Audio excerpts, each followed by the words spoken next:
Boa tarde, senhoras e senhores, e obrigado por aguardarem. Sejam bem-vindos à teleconferência da São Martinho SA para a discussão dos resultados referentes ao segundo trimestre da safra 25-26. Participam hoje conosco o senhor Felipe Vicchiato, diretor financeiro e de relações com investidores, John Graham, gerente de RI e equipe de RI da São Martinho. O áudio e os slides dessa teleconferência estão sendo transmitidos simultaneamente pela internet no site www.saomartinho.com.br/ri. Os participantes poderão escolher qual idioma da apresentação desejam visualizar.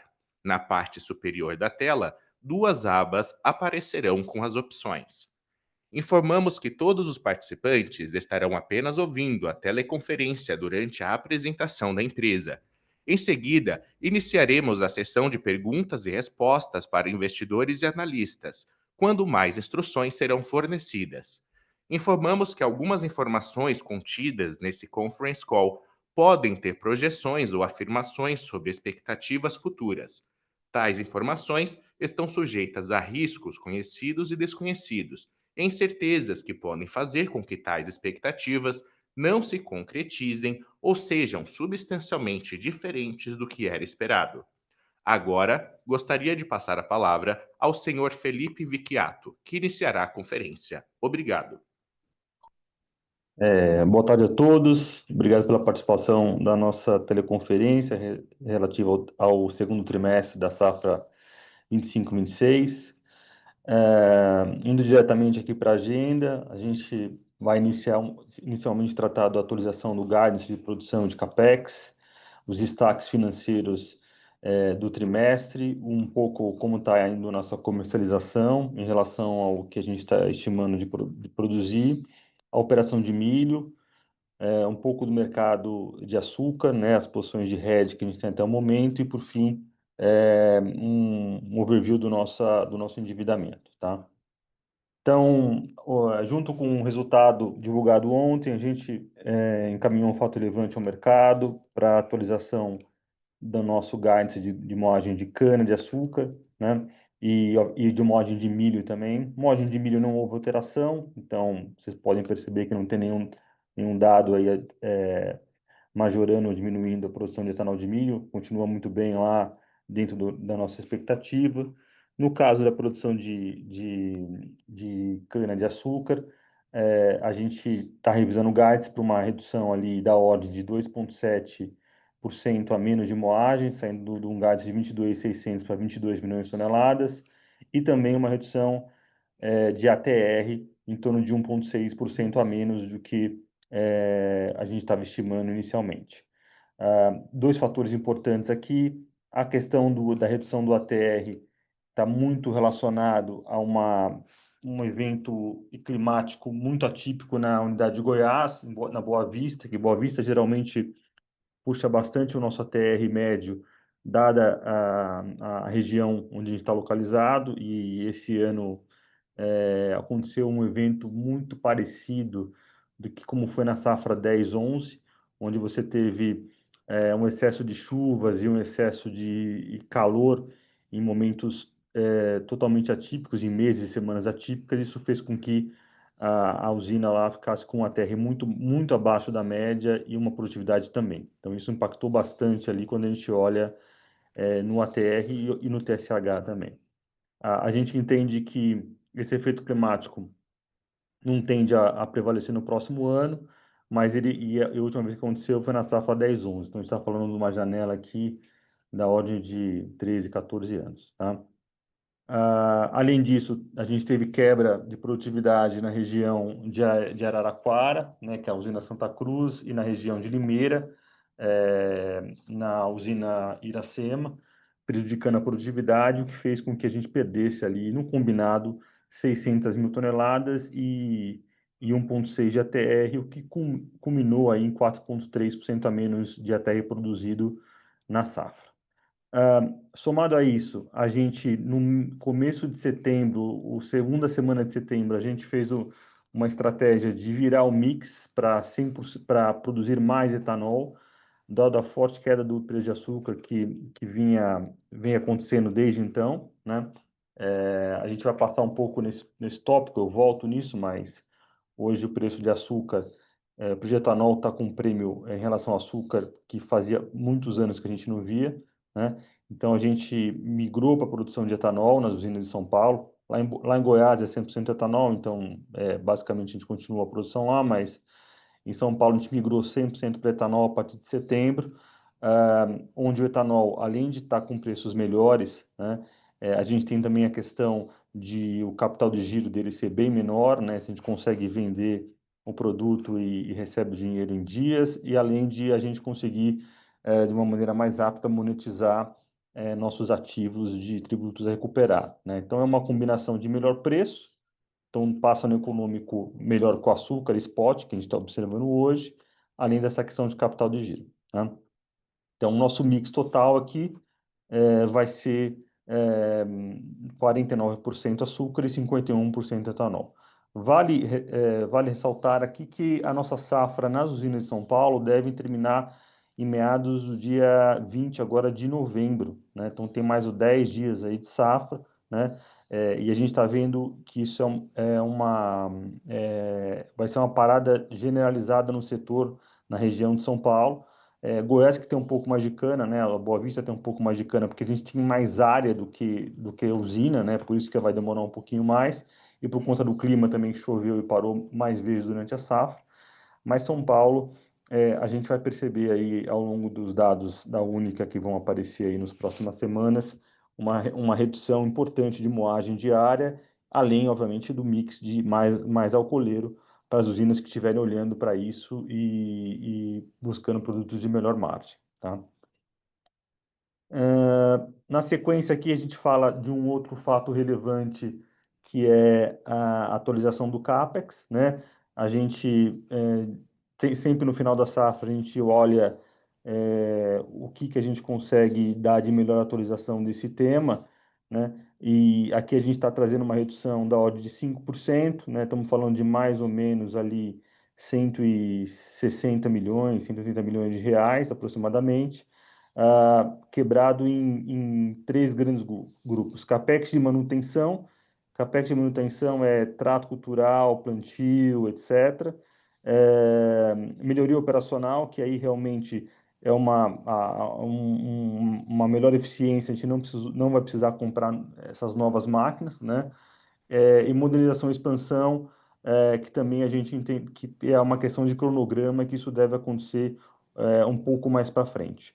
No CAPEX de manutenção, esse ajuste de 80 milhões aqui, 50 milhões dele é na área agrícola, mas não é uma redução de escopo, né? Não é uma quantidade menor de defensivo, uma quantidade menor de fertilizantes. É simplesmente uma otimização de estrutura fixa, apoio, etc., que vem para ser perene, né? Então, provavelmente no próximo ano, o nosso guidance, esse número de 50 milhões de reais a menos de capex, ele vai se perenizar, dado que eu consegui fazer algumas diminuições na questão de custo fixo lá de estrutura, tá? Os outros 30 milhões, uma parte dela é um cronograma e uma outra parte dela a gente vai reavaliar se a gente vai continuar fazendo isso no próximo exercício ou se dá para a gente postergar um pouco mais, tá? E modernização e expansão, aí realmente é cronograma de desembolso, né? Pode ser até que esse capex seja um pouco menor no final da safra, se a gente não conseguir efetivamente desembolsar 100% dos 400 milhões de reais da fase etanol de milho, né? Às vezes você faz o capex, mas o desembolso ocorre um pouco mais para frente, então acaba que, do ponto de vista de dívida líquida, esse número pode até ser um pouco melhor, tá?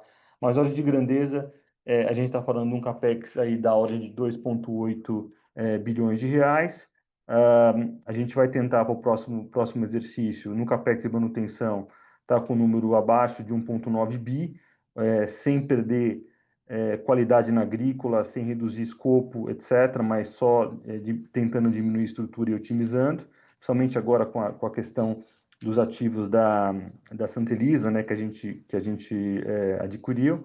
Então, é uma lição de casa, a gente não tem o número ainda previsto na vírgula, deve ter isso lá em meados de março, e a gente divide com todo mundo, tá? O- Olhando agora, indo para os números reportados, a gente teve ali um volume de vendas, quando a gente tem a combinação de açúcar e etanol, mais ou menos 15% menor do que foi o segundo trimestre de 2025. Uma vez que eu vendi menos etanol, 21%, e vendi 5% menos açúcar. Então, na combinação da 15% menor, aproximadamente, em ATR equivalente, esse volume vai ser vendido no terceiro e no quarto trimestre, principalmente o etanol. O etanol tá com os preços atualmente um pouco melhores do que o segundo trimestre, a demanda está bem construtiva e a gente tem ali mais ou menos 60% para estar vendendo no segundo semestre. As margens, a gente teve aqui uma queda de margem de EBIT ajustado em relação ao segundo trimestre de 2025, principalmente aqui por conta de preços menores e uma menor alavancagem operacional. E o nosso lucro líquido ali ficou mais ou menos em linha, quando a gente tira aí algumas variações de ativo biológico, marcação ao mercado de derivativos, transformando a dívida pré em dívida em CDI. Então, o lucro em si, trimestre contra trimestre, a gente tem ali um número mais ou menos igual o segundo tri. Tá? A relação de custo, do custo caixa, que é um número que a gente sempre gosta de estar discutindo trimestralmente, a gente encerrou ali no acumulado R$ 1,9, R$ 1.918 por tonelada, no caso do açúcar, 3% a menos do que no semestre passado, basicamente aqui efeito do Consecana, né? E ele deveria ser melhor ainda, né, menor do que isso, se não fosse a quebra da moagem, né, que a gente está observando, e o preço de açúcar caindo 4%, você tem ali uma margem um pouco menor do que o semestre passado. No etanol, a gente tem ali um preço subindo 4%, o custo sobe um pouco menos, né? Tem uma margem ali melhorando, né? De uma margem negativa do etanol que foi no semestre passado para uma margem praticamente 0 a 0. A gente espera ali que no segundo semestre, com os preços melhores, a gente consiga ali voltar para uma margem mais próxima a 3% no etanol de cana-de-açúcar, tá? Saindo para o... antes de a gente falar do milho, né, aqui tem um pouco olhando quanto eu vou produzir vis-à-vis o quanto eu já vendi, né, eu tenho ali mais ou menos 49% do açúcar para ser faturado nos próximos 2 trimestres, e a nossa expectativa é que a gente venda e embarque 100% desse açúcar, e mais ou menos uns 55% do etanol de cana para vender e 57% do etanol de milho para vender. Tá? Então vai ser um semestre com bastante volume de etanol que a gente vai estar faturando aí nos próximos trimestres. A operação de milho, a gente teve aí um resultado no semestre da ordem de 146 milhões de reais, um EBIT de 31%, o volume de milho já está 100% comprado para essa safra, num preço ali próximo a R$ 52 por saca. A gente espera que o milho tenha aí um EBITDA mais para a ordem de 350 até o final do ano, né, com base nas melhores informações que a gente tem. Teve aqui na comparação semestre contra semestre, tri contra tri, um aparente aumento da despesa operacional, mas é simplesmente o cronograma. Para o final do ano você vai ver essa despesa em linha aí com 120 milhões de reais no total, que foi basicamente igual no que a gente despesou na safra passada, tá? Açúcar, né? Hoje a gente vem percebendo aí nos últimos meses uma queda importante no preço de açúcar no mercado internacional, em linha com todas as outras commodities, soft commodities, né? Açúcar está sofrendo bastante, até um pouco mais.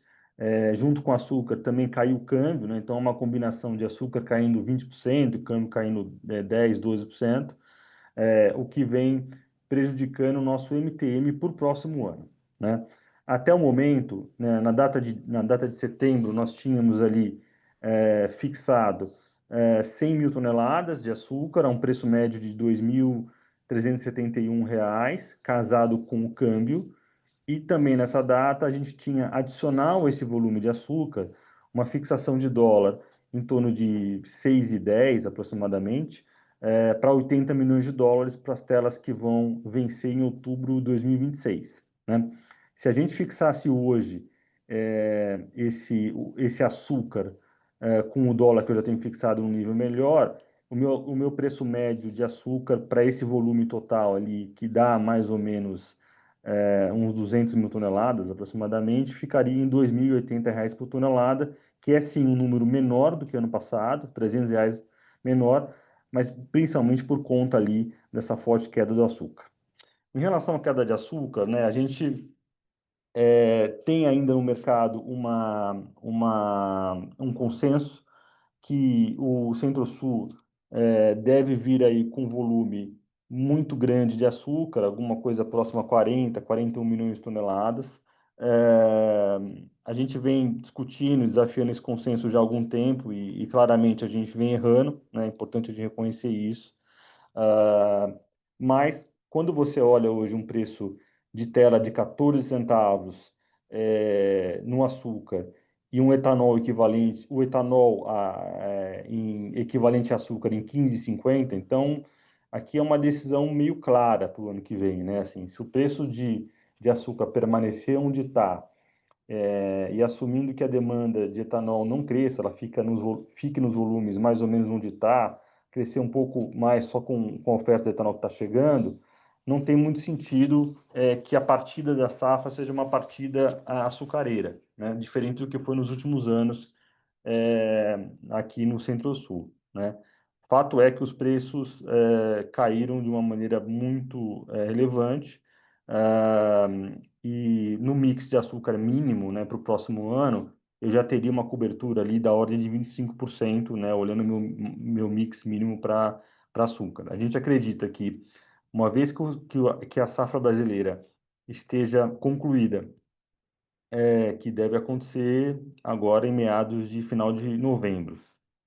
O mercado deve olhar uma produção no máximo de 39 milhões de toneladas de açúcar e esses preços tendem a recuperar, pelo menos chegando ali um pouco no que é a paridade do etanol, momento esse que a gente vai avaliar se a gente avança ou não nas fixações de açúcar. Indo na sequência aqui, a gente tem, para finalizar, né, um pouco o fluxo de caixa, a mutação da dívida da empresa e o cronograma de amortização. A gente teve na comparação março 25 a setembro 25 um aumento da dívida da ordem de 500 milhões de reais, basicamente aqui separado em dois blocos. O primeiro bloco, onde ela cai 265 milhões de reais, é por conta do fluxo de caixa da operação até o momento, menos o capex de expansão, menos o dividendo. Então, você tem 265 aqui, reduzindo a dívida. Por outro lado, até o momento, você tem ali um capital de giro empregado importante, principalmente na linha de estoque, próximo a R$ 1 bilhão, que é o volume de açúcar que está estocado e o volume de etanol, principalmente. Lembrando que você produz durante abril e novembro, 100% da tua produção, e você vende em 12 meses. Então, ali tem um capital de giro empregado que deve estar reduzindo essa dívida ao longo dos próximos trimestres. Fechamos com caixa aí de 3,2 bilhões de reais, com prazo médio da dívida de 5,7 anos. Nossos vencimentos de curto prazo, aí, 12 e 24 meses, são bastante baixos aí para enfrentar qualquer tipo de volatilidade de preço de açúcar, cenário eleitoral, etc. A nossa dívida é predominantemente em CDI, tal qual o nosso caixa, né? A dívida que não é CDI é uma dívida pré que a gente está sendo financiada aí para os investimentos tanto do biometano como investimento de etanol de milho, então é um preço até menor do que o CDI equivalente. Então, prazo médio alto, com a dívida ainda bastante controlada, devendo aí 1,57 vezes EBITDA, agora em setembro 25, no momento que tem um capital de giro empregado importante na operação. Acho que esses eram os comentários adicionais. Vamos abrir aqui para perguntas. Obrigado por enquanto. Obrigado. Agora daremos início à sessão de perguntas e respostas. Lembrando que para fazer perguntas escritas, orientamos que sejam enviadas via ícone de Q&A no botão inferior da sua tela. Para perguntas por áudio, favor clicar no ícone de levantar a mão no botão inferior de sua tela. Por padrão da dinâmica, seus nomes serão anunciados para que façam sua pergunta ao vivo. Neste momento, uma solicitação para ativar seu microfone aparecerá na tela. A primeira pergunta vem de Lucas Ferreira.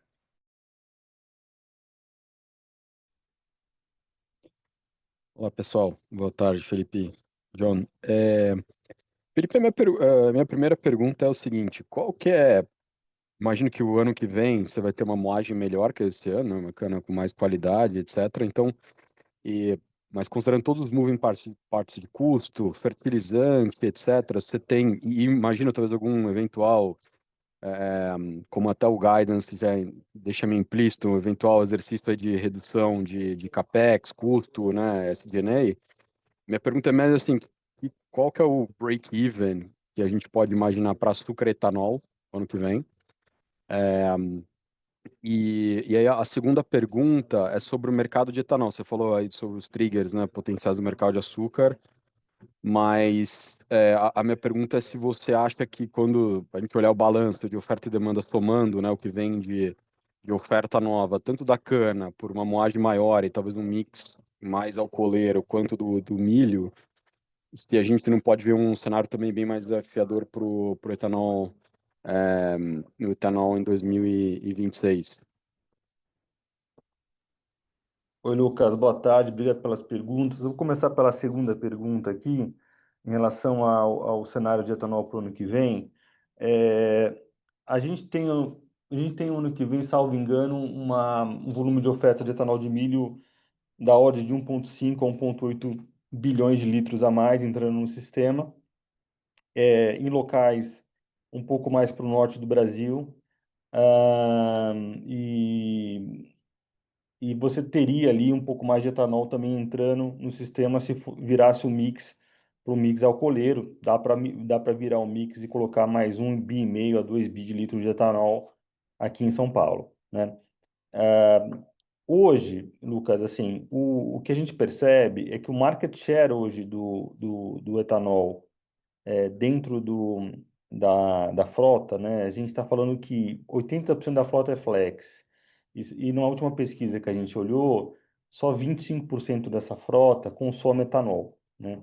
A gente acha que parte disso é por conta talvez do preço de etanol, que chegue um pouco mais caro, né? Em algumas regiões, como a região mais norte do Brasil, onde se tendo mais etanol de produção lá para cima, a gente acha que consegue chegar esse etanol num preço mais em conta e aumentar o consumo. Então tem ali um share, né, que o etanol deveria ganhar no ciclo Otto da gasolina, que é uma coisa meio natural, uma questão econômica e também uma questão de propaganda que o setor está se movimentando aqui para acelerar um pouco essa conscientização, explicando para o consumidor quais são as vantagens de colocar etanol. Então, mas de todo modo, por mais que você tenha um excesso de oferta, pode ser que caia no começo, e eu acho que caindo ali para uma paridade de 60%, 62%, o consumo volta muito rápido. A gente percebe isso também claramente,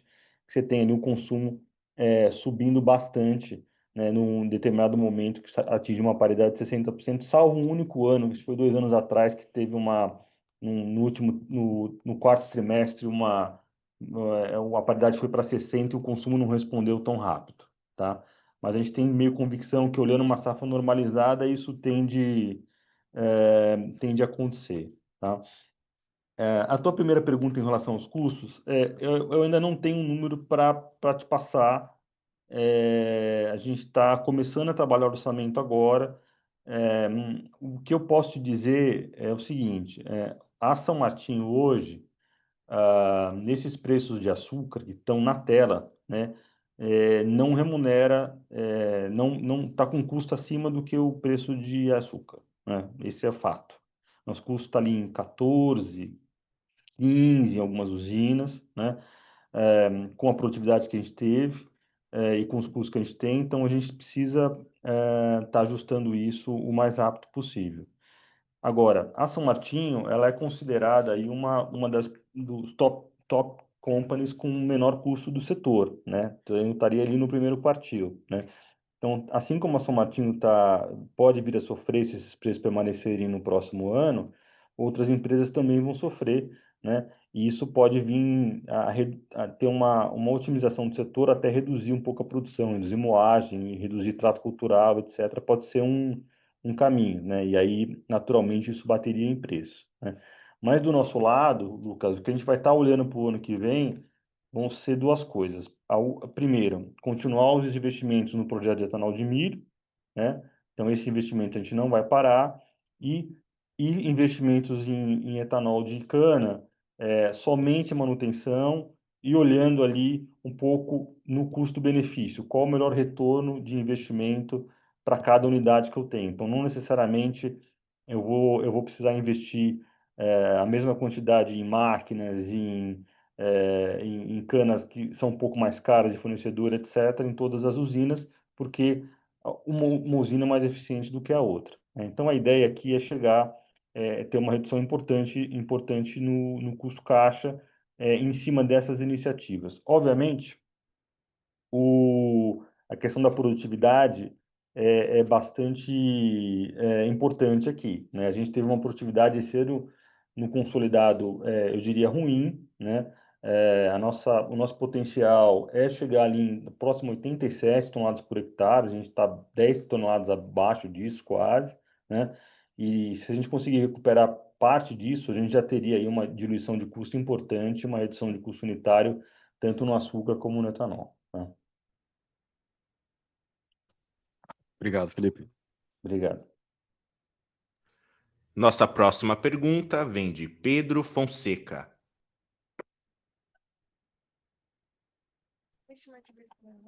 Tudo bem, Felipe, John, bom dia. Obrigado pela oportunidade da pergunta. Eu queria explorar um pouco a questão do etanol, né? Ouvir um pouco a opinião de vocês em relação aos riscos, né? Que muito se comenta no setor, com esse câmbio para baixo, eventualmente, né? Novas medidas visando a queda de preço da gasolina, também nessa discussão sobre tarifa de importação de etanol, e como isso conversa com a estratégia da companhia de comercialização dos estoques pensando nos próximos trimestres, né? O que a gente deveria esperar de comercialização para o etanol nos próximos trimestres. E o segundo ponto que eu queria explorar é sobre a margem do etanol de milho.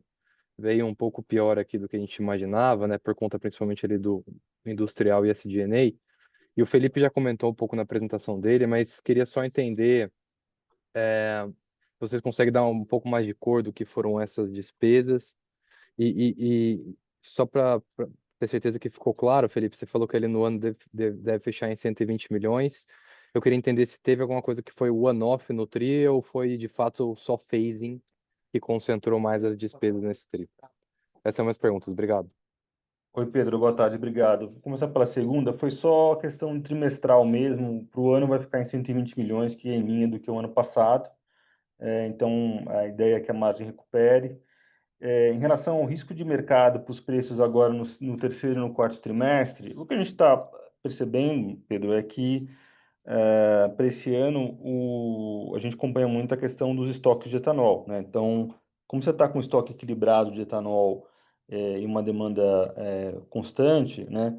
A gente optou aqui meio que por vender, não é nenhum carrego de etanol, né? É meio que no começo do ano a gente não achou tanto volume, tanta oportunidade para vender, né? E uma coisa e aí mais do que isso, né? A gente estava com a cabeça no começo do ano de fazer mais açúcar, né? Como a gente decidiu em setembro virar o mix para etanol, a gente acabou que no fim do dia eu produzi mais etanol, então eu vou ter mais etanol para vender no segundo semestre, né? Então, assim, o etanol de milho para esse ano está meio dado, a produção não deve aumentar. Etanol de cana está acabando agora até o final de novembro, a grande maioria das usinas. Então, com isso, a gente entende que vai ter uma boa demanda para o etanol que vai estar sendo vendido nos próximos trimestres. Em relação a risco de queda de preço de gasolina na bomba, a gente acha que assim, a Petrobras está dentro da política dela, né? Não está tendo nada muito fora do normal aí do que houve nos últimos anos, está bem em linha do que o mercado internacional, com o delay que eles entendem que faz sentido. Eles acabaram de fazer uma redução no preço da gasolina, né, recentemente. Tem aqui agora também, para ajudar um pouco essa questão de sustentação de preço de etanol, tem a questão em janeiro da tributação que ajusta ali do AdRem para a gasolina, então melhora um pouco a competitividade do etanol. Então está relativamente tranquilos aí que a gente consegue vender esse volume de etanol num preço razoável aí nos próximos trimestres. Tá claro, Felipe. Só, se me permite, aproveitando o follow-up, né? Você comentou que nesse ponto que você comenta do mix mais alcooleiro, um dos motivos também foi a monetização de crédito tributário, né? Se você conseguir quantificar para a gente o que a gente deveria esperar, né, de monetização aí nos próximos trimestres decorrente dessa virada de mix, seria interessante também. Mais ou menos uns 50 milhões de reais, aproximadamente. Tá claro. Obrigado, Felipe. Obrigado. Seguimos com Isabela Simonato.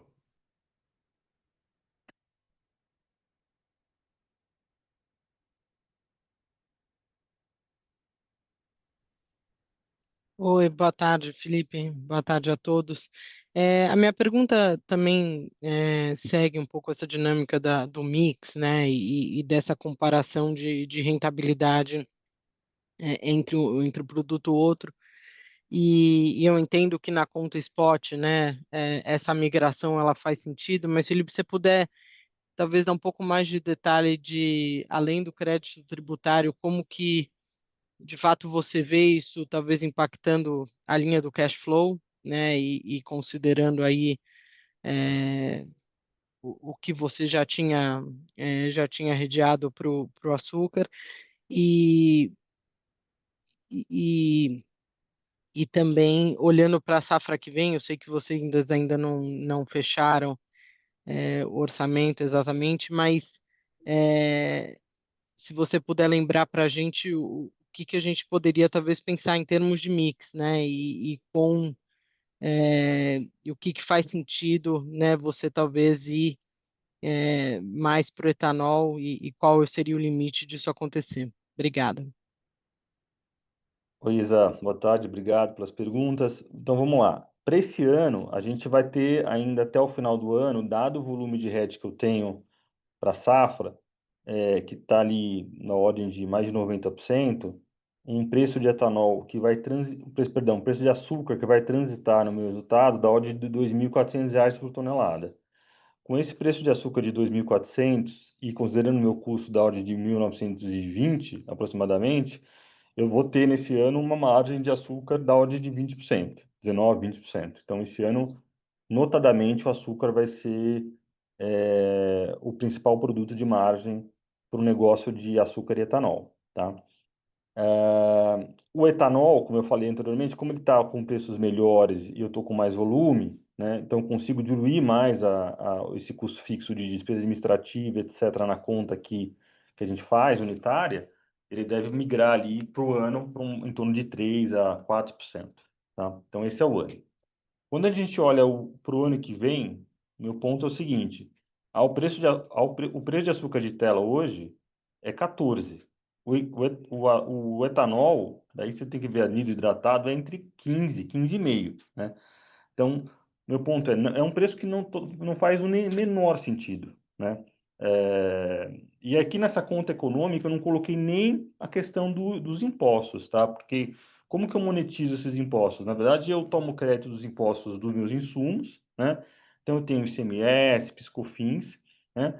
E eu recupero esses impostos, né, através das vendas de etanol no mercado doméstico. Se eu faço mais açúcar e meu açúcar é predominantemente exportação, eu tenho uma demora maior para recuperar esses impostos, né? Então, só o lado econômico em si hoje, olhando o preço de tela de açúcar com o preço de etanol hoje, já é melhor fazer etanol. Se você somar isso à aceleração desses créditos, a vantagem fica ainda maior, né? Mas essa questão do crédito é uma questão particular nossa. Eu não sei como está o setor na média aí para essas questões de aceleração do crédito, tá? Agora, para o ano que vem, no nosso caso, aí vai depender muito da nossa produtividade, mas a gente consegue fazer ali entre 1.300.000 toneladas de açúcar apenas, né? Se for o caso. De um total que eu poderia estar fazendo 1.700, né?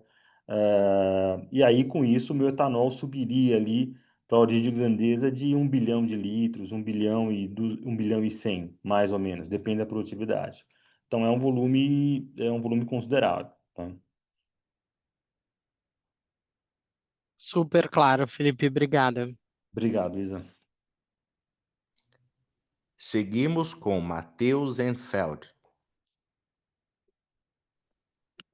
Opa, boa tarde, Felipe, John, obrigado pelo tempo.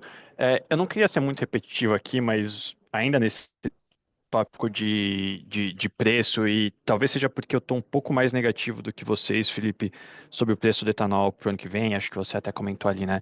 O etanol pode ir para uma paridade 60%, 62%, que daria 2,30, 2,40, que é bastante abaixo do preço, do custo de vocês hoje. Com o preço de açúcar que também é abaixo de custo. Então, eu sei que você não tem a resposta ainda, mas eu queria que, se você pudesse só explorar um pouco quais que são, talvez, as medidas mais drásticas que podem ser tomadas aqui, caso a gente realmente veja os dois produtos abaixo de custo por uma parte relevante da safra. Eu não tenho resposta ainda, Entendo que tem uma Matheus. diluição de custo para a safra que vem, mas quanto do CAPEX pode. Desculpa, mas quanto do CAPEX dá para deixar de fazer? Se dá para atrasar o projeto de etanol de milho? Se dá para deixar de comprar cana de terceiro? Assim, eu sei que você falou que vocês não têm resposta, mas quais são as opções que eventualmente estão na mesa, se dessas coisas que eu falei, se elas são possíveis? E daí a minha segunda pergunta é sobre política de hedge. Vocês estão passando entre 10% e 20% da safra redeada, dependendo do mix. Não quero ser engenheiro de obra pronta aqui, mas se o quão baixo vocês estão passando o mix, ele gera alguma preocupação para rever a política de hedge da companhia, ainda mais que existe um compromisso de CAPEX grande aí para os próximos 2 anos. Como é que vocês pensam o hedge daqui para frente, dado esses compromissos de CAPEX grandes? São essas duas perguntas. Obrigado. Tá bem. Ô, Matheus, obrigado pela pergunta. Então, vamos começar aqui pela primeira, né? É, o, quais as alavancas que eu consigo apertar se realmente esses preços, se o teu cenário for uma verdade, o preço de etanol cair para 2.300, né, o número que você falou, eu acho que assim, uma alavanca que eu não vou apertar é a alavanca de eu não investir, de parar de investir na planta de etanol de milho. A planta de etanol de milho está com funding casado, é uma planta que vai ter um retorno super bom, o flander é casado, adequado, no custo certo, na verdade, a planta de etanol de milho é uma maneira da gente estar mais competitivo daqui 2 anos, quando ela estiver pronta, né? 1 ano e meio, na verdade, a data de hoje é mais ou menos 1 ano e meio, né? Então, para a gente, dada a nossa condição financeira, de caixa, a gente não vê necessidade de apertar essa alavanca de não investir num projeto tão bom que é o etanol de milho. O que a gente consegue mexer em outros investimentos?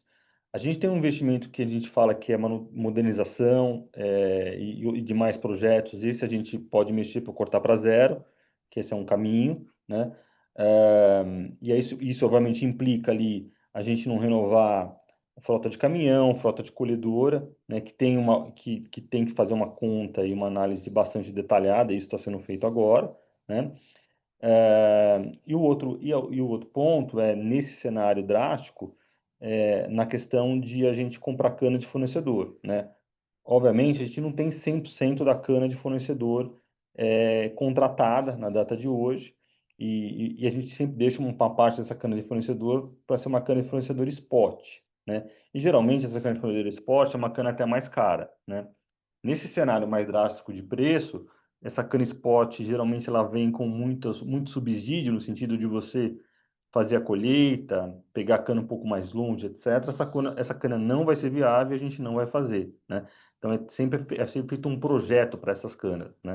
Então, a gente está falando ali que pode reduzir, a gente conseguiria reduzir ali um volume importante nessa cana de fornecedor, moendo só a cana própria, que é uma cana mais controlada, que está com custo menor, e a gente com isso manter a margem. Mas se os preços forem do etanol, como você disse, e o açúcar ficar onde está, realmente vai ser uma safra difícil do ponto de vista de resultado para a gente, né? Isso aí sem dúvida nenhuma. Mas vai ser muito pior para o resto da indústria, né? A gente sabe que se isso de fato acontecer, em 1 ou 2 anos, a gente vai ver uma virada importante, uma vez que você vai ter menos cana aí para estar sendo processada, porque de fato outras empresas vão ter que tomar atitudes mais drásticas, né? A nossa dívida hoje, por exemplo, tem um custo médio abaixo de 100% CDI, né? Imaginando que o CDI ano que vem seja, na média, 13%, 13,5%, né? Você imagina a empresa do setor que está tomando dinheiro a CDI mais 2, CDI mais 3, né? Então, é uma situação muito mais delicada, né? Vai ser um ano duro nesse cenário que você traçou, mas é um ano que a gente consegue passar, né? Não vai ser um ano que talvez não tenha fluxo de caixa livre, né? Dado que eu estou fazendo os investimentos, seja negativo, pode ser, né? Mas a gente vai estar muito mais forte em 2027, né? E consegue recuperar isso facilmente, tá? Obrigado. E sobre a política de hedge? Desculpa, política de hedge, então a nossa política de hedge, a gente olha um pouco como está o cenário, né, de expectativa de produção, né? E a gente sempre está, talvez o nosso erro aqui, né, fazendo uma meia-culpa, foi a gente estar acreditando durante toda a safra que a gente ia ter pouco açúcar e aqui no Brasil e que a produção ia ficar ali na casa de 38, 39, né? A gente talvez olhou muito o Brasil enfim, e veio um açúcar muito maior aí de Tailândia e Índia. A Índia aprovou recentemente exportação de açúcar, né, o que prejudica ainda mais. Ah, mas eu acho que assim, meio que a gente fez a parte do câmbio, pelo menos, né, que a gente viu que poderia estar muito pior. Então, se considerar o câmbio, a gente estava lá com quase mais de 30% redeado, né? Então, a gente está analisando, estamos revendo a política aqui. Talvez a gente tenha que fazer, apertar um pouco mais os cenários e ter independente aí um pouco do que a gente entende que vai ser o mercado, dar o certa data, a gente tem que fixar, né? Mas é isso aí, backward looking é sempre mais fácil falar, né? Assim, quando você está no dia a Sim. dia lá e olha que o preço não carrega o fundamento, é complicado, né? Mas enfim, é isso. Ótimo. Obrigado, Felipe. Obrigado. Seguimos com Gabriel Barra.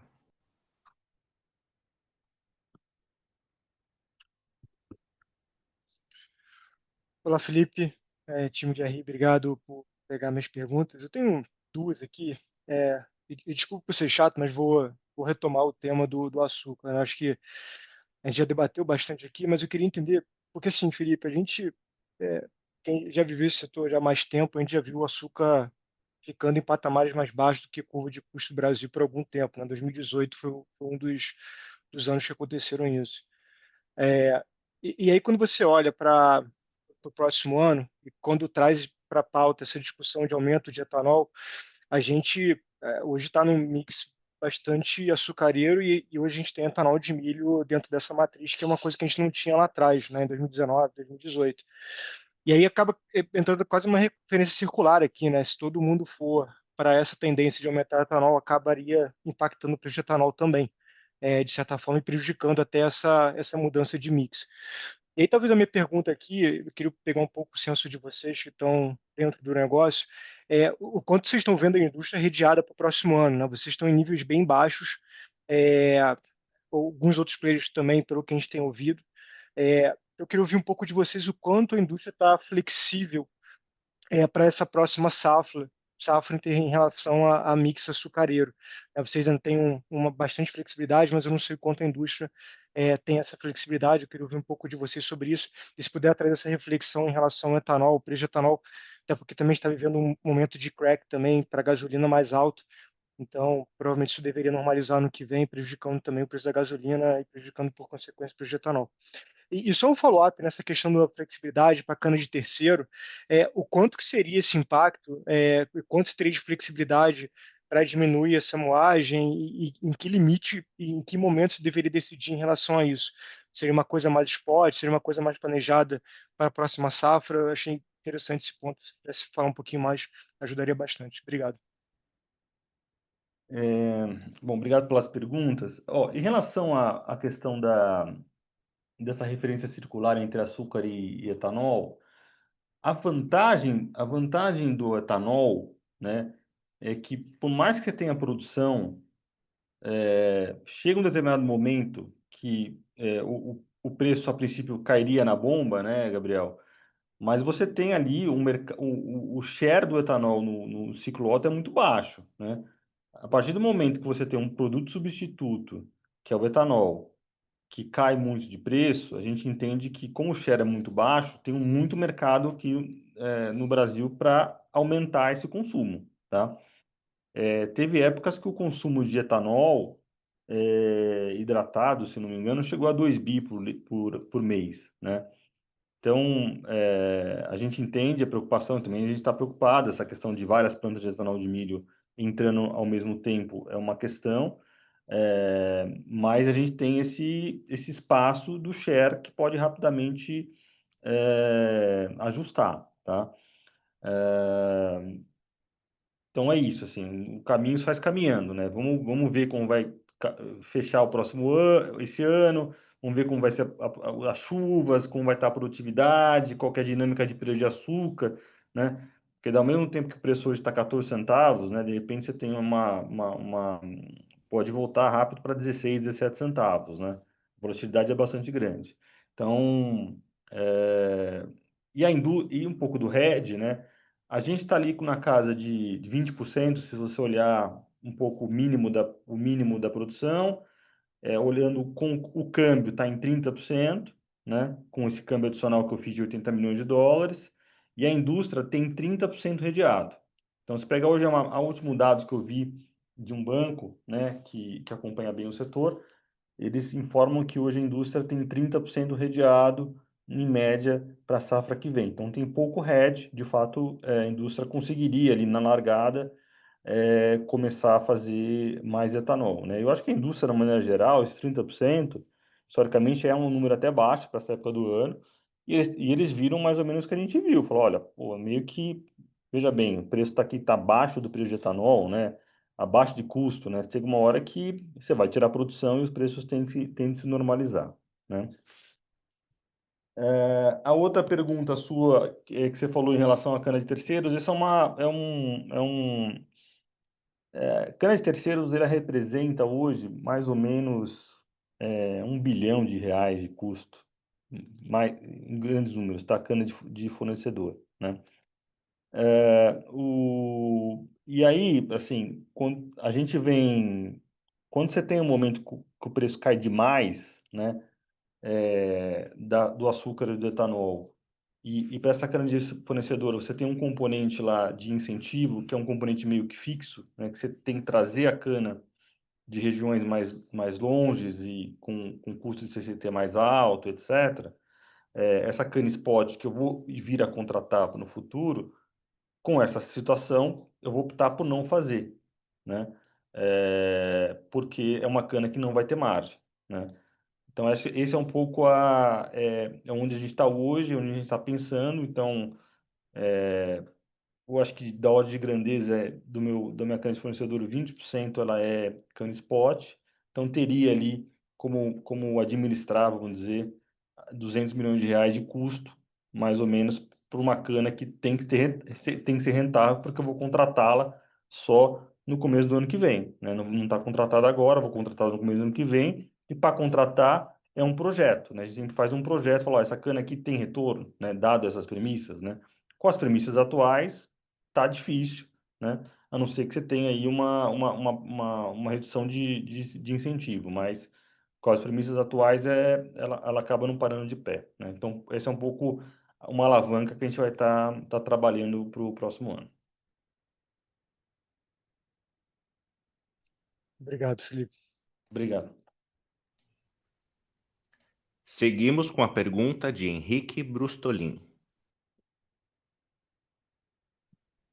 Boa tarde, Felipe, John. Obrigado por pegar minhas perguntas. Eu tenho duas também. A primeira, olhando um pouco para a safra 26-27, se vocês pudessem comentar um pouco o que vocês estão esperando de produtividade para o canavial de vocês, né? É, as condições gerais parecem bem melhores. A dúvida um pouco é se essa revisão para baixo pode ter algum carrego, né, para o próximo ano. Mas assim, a percepção, considerando inclusive o contrato da Raizen, é, o espaço que parece ter para recuperar tanto o TCH quanto a TR, que daria para ter um crescimento, olhando aqui cana própria, produção de ATR na casa de 2 dígitos, se isso faria sentido, e um pouco do feedback de novo de como que estão as condições olhando para a próxima safra. E o segundo é um follow-up rápido, Felipe, sobre o teu comentário na apresentação do hedge de açúcar em R$ 2.080 por tonelada. Esse é o preço implícito se você, com base no que você já tem travado de açúcar, mais o câmbio, e daí se o remanescente de açúcar fosse fixado, ou que você estaria olhando o futuro para a safra toda, só para entender ao quanto, né, da tua produção potencial isso aqui se refere. Obrigado. Oi, Henrique, boa tarde, obrigado pela pergunta. Vou começar pela segunda. O 2080 é olhando o que eu tenho fixado de açúcar, mais o que eu tenho fixado de câmbio com o açúcar spot, né? Esse não é 100% do meu açúcar a ser fixado com o câmbio que eu também não estou fixado. Aí é só olhando com os 80 milhões de dólares que está fixado, tá? Só para ter uma ideia do que está fixado o câmbio, mas não está fixado o açúcar. Então, no combinado lá, se eu fixasse hoje esse açúcar que falta para casar com o câmbio, me daria 2.080, tá? Em relação à produtividade, de fato, as condições climáticas dessa safra foram boas para a soqueira, né, para a soqueira da próxima safra. As chuvas que tiveram ali no mês de setembro foram boas, de outubro não foram tão boas, né? Novembro está indo ok, dentro da média, mas para a gente imaginar uma recuperação de 2 dígitos, a gente depende muito das chuvas que vão vir ainda entre dezembro e março, vamos assim dizer, né? O mês de março do ano passado foi um mês desse ano, né, que aconteceu em março para a safra que está correndo, foi um mês muito fraco de chuva, né? E nesse mês fraco de chuva me tirou quase 1 milhão de toneladas, né? Então, assim, esses meses de verão são muito relevantes para a produtividade, menos para a TR, então a TR acho que vai recuperar mesmo, né? Esse ano a gente teve ali uma questão muito particular da Boa Vista e de usinas da região da Boa Vista, acho que vocês vão ver a mesma característica, então a TR acho que recupera, mas a produtividade vai depender muito do verão, tá? Tá super claro. Obrigado. Obrigado, Henrique. E seguimos com Júlia Riso.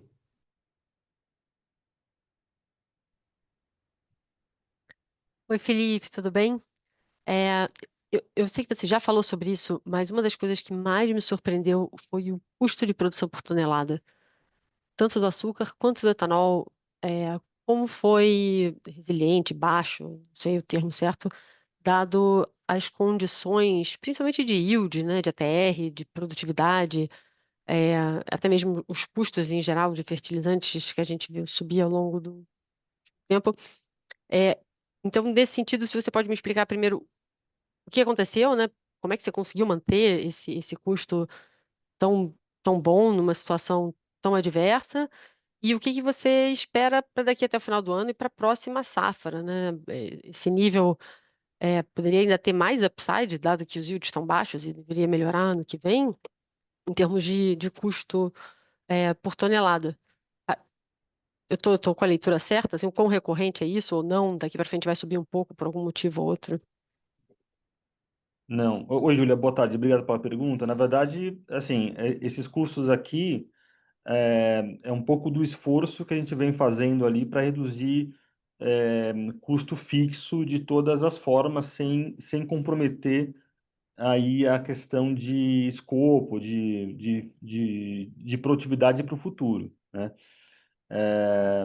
E a ideia aqui é, se a gente tiver um aumento de produtividade, né, que a gente está esperando para o ano que vem, que obviamente, depende muito da questão climática, a gente deve estar olhando esses custos baixando bem para o ano que vem, né? Porque aí eu ganho 10 toneladas por hectare com o mesmo custo, o custo já está afundado, né? Então, esse tem que ser meio obsessão nossa, né? A gente vai olhar a questão do fornecedor que eu comentei, a questão de diesel está um pouco menor do que o estimado, então deve ajudar no ano que vem, né? O preço de diesel na curva está um pouco menor do que o orçamento. Então, a ideia é assim, mais produtividade e um olhar nosso aqui de tirar um pouco mais de custo fixo e de cana de fornecedor que não tem retorno, né, que tem um retorno mais baixo, a gente deve estar olhando esse custo pelo menos ali, né, se tudo der certo, uns 10% menor do que a gente está vendo aqui. E tem que ser, né, porque os preços são meio que estão se impondo, né, os preços dos produtos estão se impondo. Tá, entendi. É realmente surpreendente o que tinha de custo fixo para tirar, dado essa. A gente sempre acha que vocês já são os mais slim possíveis, então foi surpreendente aqui. E parabéns, claro. Não, obrigado, Julia. A outra pergunta, um pouco do cenário do etanol daqui ao final do ano, que vocês seguraram, tem bastante estoque, o nível de preço que você está esperando, sei lá, quantos centavos acima a gente poderia ver de preço versus o que a gente teve aqui nesse primeiro semestre, dentro das expectativas de vocês.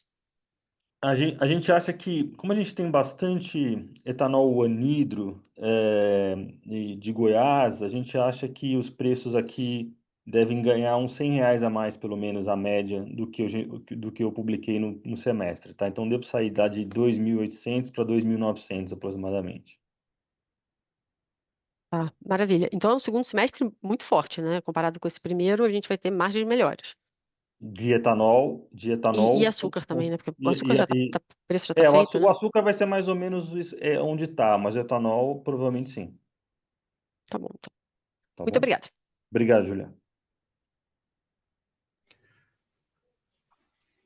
Lembramos que para fazer perguntas por áudio, favor clicar no ícone levantar a mão no botão inferior da sua tela. Por padrão da dinâmica, seus nomes serão anunciados para que façam sua pergunta ao vivo. Nesse momento, uma solicitação para ativar o seu microfone aparecerá na tela. Por favor, aguardem.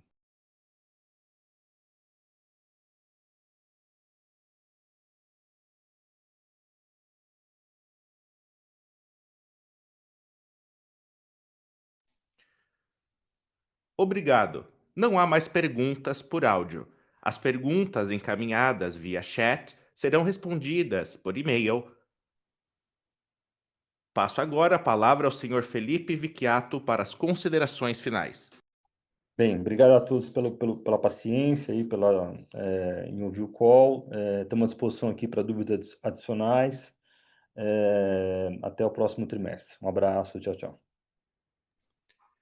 A teleconferência